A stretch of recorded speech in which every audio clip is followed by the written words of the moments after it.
महाराष्ट्र विधान परिषद के शताब्दी वर्ष समारोह में उपस्थित राज्य के राज्यपाल श्री सीपी राधाकृष्णन जी, मुख्यमंत्री श्री एकनाथ शिंदे जी, उप मुख्यमंत्री श्री देवेंद्र फडणवीस जी एवं श्री अजित पवार जी, अध्यक्ष विधानसभा श्री राहुल नार्वेकर जी, उपसभापति विधान परिषद डॉक्टर नीलम गारे जी, महाराष्ट्र सरकार में संसदीय कार्य मंत्री श्री चंद्रकांत दादा पाटिल जी, डेप्यूटी स्पीकर विधानसभा श्री नरहरि सीताराम जिरवाल जी, महाराष्ट्र विधान परिषद के नेता प्रतिपक्ष श्री अंबादास दानवे जी, विधान परिषद के वर्तमान एवं पूर्व सदस्यगण, विधान के सभा के सदस्यगण, गणमान्य अतिथियों, देवियों और स्वजनों,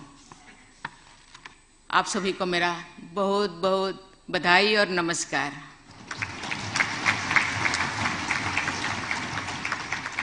अब मैं ये अनुरोध करती हूँ कि आप सब इस पावन धरा पर छत्रपति शिवाजी महाराज की जय जयकार करें। बोलिए छत्रपति शिवाजी महाराज की जय। छत्रपति शिवाजी महाराज की जय। छत्रपति शिवाजी महाराज की जय। हमारे संविधान के हस्तलिखित मूल पाठ के 15वें भाग में छत्रपति शिवाजी महाराज का चित्र सुशोभित है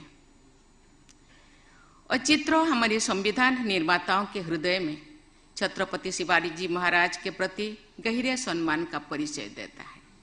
इसीलिए संवैधानिक व्यवस्था से जुड़े इस समारोह के आरंभ में हम सभी छत्रपति शिवाजी महाराज की विशेष नमन करते हैं।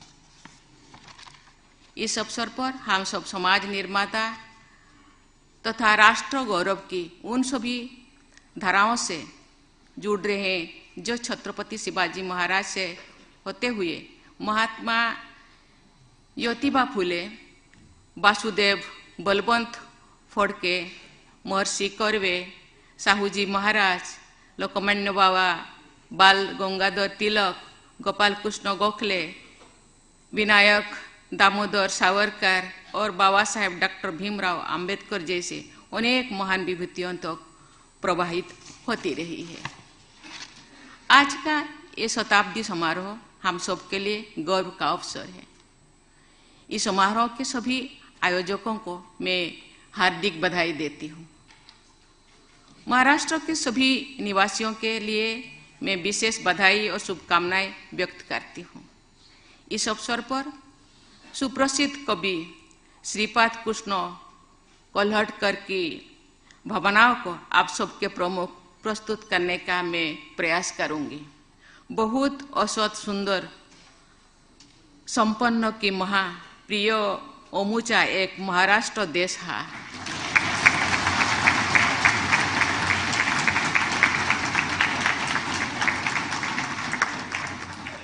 देवियों और स्वजनों, इतिहास केवल अतीत की घटनाओं का वर्जन नहीं है।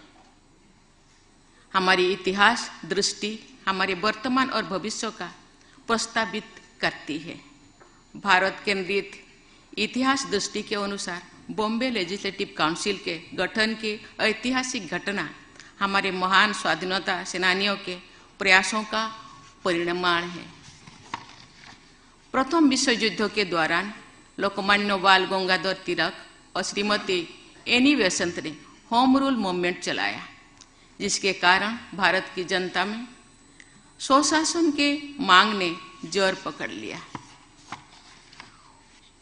उन उमड़ती हुई जनभावना को देखते हुए ब्रिटिश सरकार द्वारा अगस्त 1917 में एक घोषणा की गई है कि भारत में रेस्पॉन्सिबल गवर्नमेंट के लक्ष्य को चरणबद्ध तरीके से हासिल किया जाएगा। शासन के हर आयाम में भारतवासियों की भागीदारी बढ़ाई जाएगी और साथ ही भारतीयों द्वारा स्वशासन हेतु संसाधनों को विकसित किया जाएगा। इस घोषणा के अनुरूप मॉन्टेगू चेम्सफोर्ड रिफॉर्म्स प्रस्तुत किए गए। उन रिफॉर्म्स को कानूनी रूप देते हुए गवर्नमेंट ऑफ इंडिया एक्ट 1919 को पारित किया गया। वो एक्ट वर्ष 1921 में प्रभावी हुई। भारत के अन्य क्षेत्र सहित बॉम्बे प्रेसिडेंसी में भी प्रोविंशियल लेजिस्लेचर की स्थापना की गई तथा बॉम्बे लेजिस्लेटिव काउंसिल का गठन हुआ। वर्ष 1960 में महाराष्ट्र के पुनर्गठन के बाद इस काउंसिल के भौगोलिक कार्य क्षेत्र में परिवर्तन हुआ तथा इसका नाम महाराष्ट्र लेजिस्लेटिव काउंसिल रखा गया है। इस प्रकार आरंभ से लेकर आज तक इस काउंसिल ने 103 वर्ष तक यहाँ के लोगों की आशाओं और आकांक्षाओं को अभिव्यक्ति दी है और रेस्पॉन्सिव अपर चैम्बर की भूमिका निभाई है। इसके लिए मैं सभी वर्तमान और पूर्ववर्ती सदस्यों के योगदान की सराहना करती हूँ। अपने असाधारण योगदान के लिए आज पुरस्कार प्राप्त करने वाले सभी सदस्यों को मैं बहुत बहुत बधाई देती हूँ। वर्ष 1919 में गवर्नमेंट ऑफ इंडिया एक्ट के पारित होने से लेकर वर्ष 1921 में बॉम्बे लेजिस्लेटिव काउंसिल के गठन तक की अवधि में हमारे स्वाधीनता संग्राम एक नए दौर में पहुंच गए। अप्रैल 1919 में जालियांवाला में हुई नरसंहार के बाद पूरे देश में ब्रिटिश हुकूमत के खिलाफ विद्रोह की लहर दौड़ गई थी। वर्ष 1921 में प्रिंस ऑफ वेल्स के भारत भ्रमण का बड़े पैमाने पर बहिष्कार किया गया, जिसमें मुंबई के लोगों ने असाधारण सक्रियता का परिचय दिया था। आप सबका ये महानगर स्वाधीनता सेनानियों का गढ़ रहा है। वर्ष 1942 के भारत छोड़ो आंदोलन तक हमारे स्वतंत्रता संग्राम के अनेक गौरवशाली अध्याय यही शुरू हुई थी। स्वाधीनता आंदोलन के दौरान अनेक देश प्रेमियों का ये विचार था कि तत्कालीन ब्रिटिश शासन व्यवस्था में भागीदारी करके भी देश हित को बढ़ावा दिया जा सकता है। अनेक देश प्रेमी लेजिस्लेटिव काउंसिल के सदस्य बने। लेजिस्लेटिव काउंसिल के अनेक भारतीय सदस्यों ने विभिन्न अवसरों पर देशवासियों का पक्ष लेते हुए ब्रिटिश सदस्यों द्वारा प्रस्तुत किए गए कई विधेयकों का प्रखर विरोध किया है।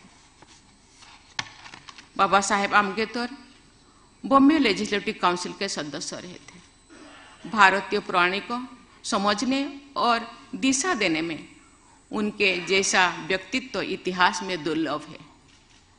उनकी सदस्यता और मार्गदर्शन से लाभान्वित होगा इस काउंसिल का सौभाग्य रहा है। वस्तुतः तत्कालीन बॉम्बे प्रेसिडेंसी में लेजिस्लेटिव काउंसिल की परंपरा वर्ष 1862 से ही शुरू हो गई थी।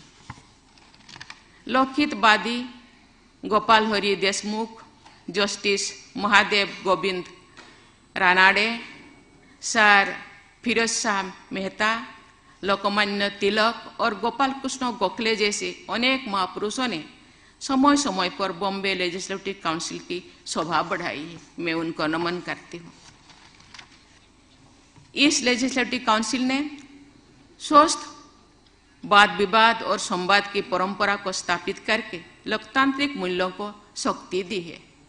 साथ ही काउंसिल के सदस्यों ने जल कल्याण के क्षेत्र में अद्भुत योगदान दिया है। इस परिषद के पूर्व सभापति बीसो पागे ने एम्प्लॉयमेंट गारंटी स्कीम की परिकल्पना की थी।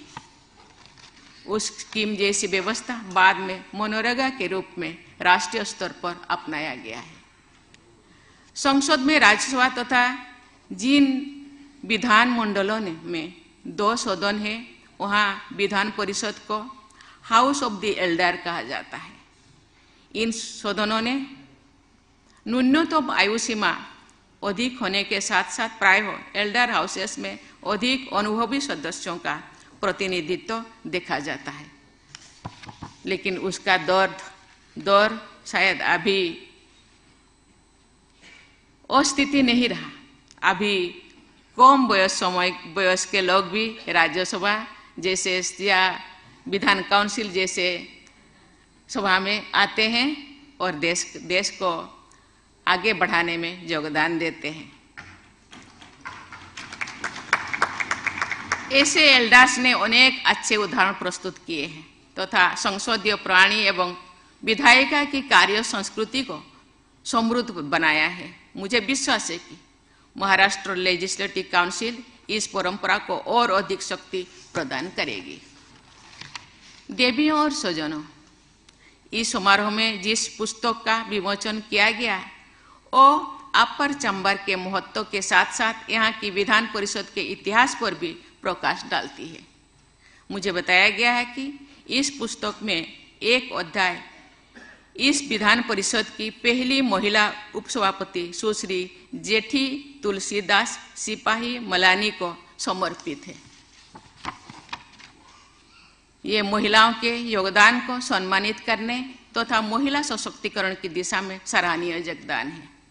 इसके लिए मैं इस पुस्तक से जुड़े सभी लोगों की सराहना करती हूँ। ये विशेष प्रसन्नता की बात है कि वर्तमान उपसभापति डॉक्टर नीलम गार्हे जी इस परिषद में महिलाओं के विशिष्ट योगदान की परंपरा को आगे बढ़ा रही है।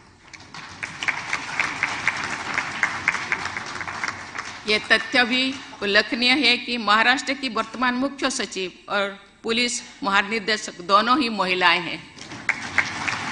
यहाँ मैं देख रही हूँ बहुत सारे, मुझे लगता है यहाँ 30 या 40% महिलाएं बैठी है, इसीलिए मैं आपको बहुत बहुत बधाई देती हूँ।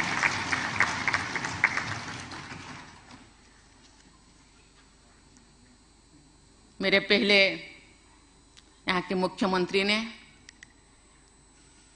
राज्य को आगे बढ़ाने के लिए, महिलाओं को आगे बढ़ाने के लिए, महिलाओं को आर्थिक, सामाजिक और शैक्षणिक विकास के लिए बहुत सारी योजनाएं हम लोगों के सामने उल्लेख की। मैं धन्यवाद देना चाहती हूँ। हम सब जानते हैं कि भारत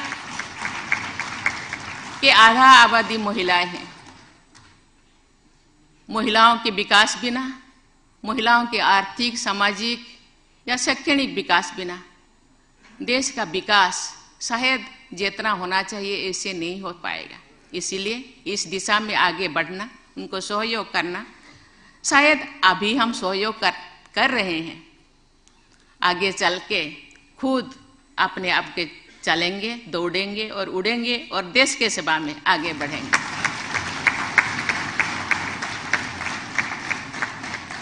ये वीर माता जीजाबाई भोसले की धरती है। महिलाओं द्वारा महाराष्ट्र के सामाजिक उत्थान को दिशा देने के ऐतिहासिक परंपरा में सावित्रीबाई फुले का वंदनीय स्थान है। उन्होंने बालिकाओं और वंचितों की शिक्षा के क्षेत्र में इतिहास रचा है। महाराष्ट्र की ऐसी अनेक महान महिलाओं की स्मृति को मैं नमन करती हूँ। ये उल्लेखनीय है कि भारत की पहली महिला राष्ट्रपति होने का गौरव भी महाराष्ट्र की ही श्रीमती प्रतिभा देवी सिंह पाटिल जी को जाता है। मुझे पूरा विश्वास है कि महाराष्ट्र की बेटियां राज्य और देश का गौरव निरंतर बढ़ाती रहेगी।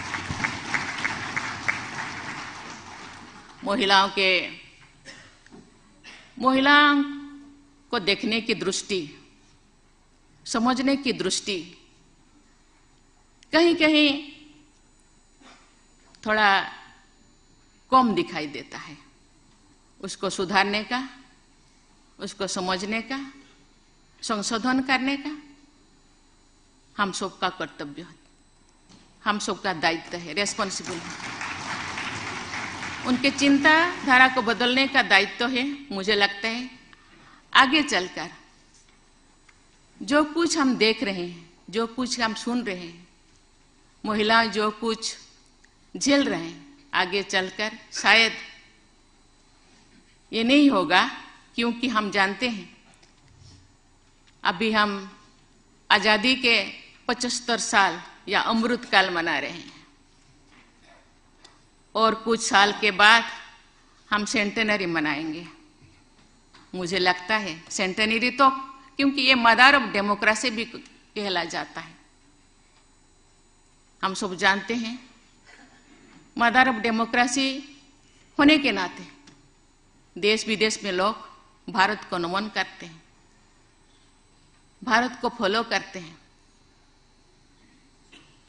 लेकिन हम भी ऐसे लगे कोई छोटे बच्चे जो माँ की गदी में बैठी थी है या माँ की अंगुली पकड़कर चलती है, उनको लगता है किसी का खराब दृष्टि मेरे ऊपर नहीं रहेगा, कोई भी साहस नहीं करेगा कि माँ के होते हुए मुझे कोई ये वाला दृष्टि से देखे। ये सोच सबको होना चाहिए। 100 साल सेंटनरी शायद हम लोगों को वही आज़ादी दिलाएगा, वही सोच दिलाएगा। इसी के हिसाब से हम सबको काम करना होगा, हम सबको दायित्व लेना होगा। देवी और स्वजनों, महाराष्ट्र पूरे देश के सम्मुख सामाजिक, आर्थिक, सांस्कृतिक और आध्यात्मिक उत्कृष्ट के उदाहरण प्रस्तुत करता है। वर्ष 2023-24 के आर्थिक सर्वेक्षण के अनुसार स्टेट जीडीपी की दृष्टि से महाराष्ट्र का देश में प्रथम स्थान है। इसीलिए आपको बहुत बहुत बधाई देती हूँ, सराहना करती हूँ। इसके लिए विधानमंडल के सभी सदस्यों, राज्य सरकार की पूरी टीम और राज्यों के सभी निवासी बधाई के पात्र हैं। मैं आशा करती हूँ कि महाराष्ट्र की विकास यात्रा अनवरत तेज गति के साथ आगे बढ़ती रहेगी। मैं राज्य के सभी निवासियों की स्वर्णिम भविष्य की मंगल कामना करती हूँ और सबको गणेश चतुर्थी के पावन पर्व को अग्रिम बधाई देती हूँ। अंत में विख्यात कवि राजा बढ़े द्वारा रचित और महाराष्ट्र द्वारा राज्य गीत के रूप में अपनाया गए काव्य की पहली पंक्ति मैं आप सबके साथ साझा करना चाहूंगी।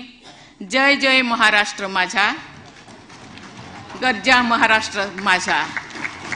जय हिंद।